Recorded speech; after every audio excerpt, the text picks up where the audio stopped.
Friends, என் friend வந்து என்னோட video எல்லாம் பார்த்துட்டு வந்து எனக்கு எதாவது சேலஞ்ச் தாங்கன்னு சொல்லிருக்கான். அவனுக்கு அந்த சேலஞ்ச் என்னன்னா 30 செகண்ட்ல 3 ஐஸ்கிரீம் சாப்பிடணும். கப் ஐஸ் தான். அவன் ஐஸ்கிரீம் சாப்பிட்டானா நான் 50 ருபீஸ் அமௌண்ட் வந்து அவன்கிட்ட கொடுத்துருவேன். வாங்க நம்ம வீடியோக்குள்ள போகலாம். கோகுல் 30 செகண்ட்ல 3 ஐஸ்கிரீம் சாப்பிட்டுருவியா? கப் ஐஸ் சாப்பிட்டு நினைக்கிறேன், பார்ப்போம். டைம் போதுமா? 30 செகண்ட் போதும். சரி, ரெடியா கோகுல்? ரெடி. டைம் ஆன் பண்றேன்.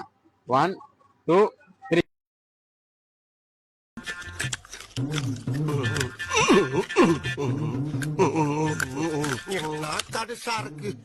ஆஸ்பத்திரி 10 செகண்ட் ஆயிருக்கு. பொறுமை 50 செகண்ட்ஸ் இருக்கு. 10 செகண்ட்ஸ் இருக்கு. 5 செகண்ட்ஸ் இருக்கு. ஓகே, 20 செகண்ட்ல முடிச்சிட்டாரு. ஒரு செகண்ட் முன்னாடியே முடிச்சிட்டாரு. அவருக்கு 50 ருபீஸ் அமௌண்ட் கொடுத்துடலாம். கோகுல் வாங்க.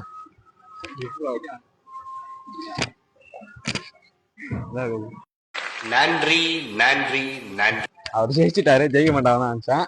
இந்த மாதிரி நீங்க வீடியோ பார்க்கணும்னா சேனலை சப்போர்ட் பண்ணுங்க, ஃபாலோ பண்ணுங்க, லைக் பண்ணுங்க. நம்ம கமெண்ட் செக்ஷன்ல வந்து அடுத்த சேலஞ்சினால நீங்க கமெண்ட் பண்ணுங்க, அதை செய்யலாம். டைம் பாஸ் செட் வேணும், ஃபாலோ பண்ணுங்க. ஓகே, பாய்.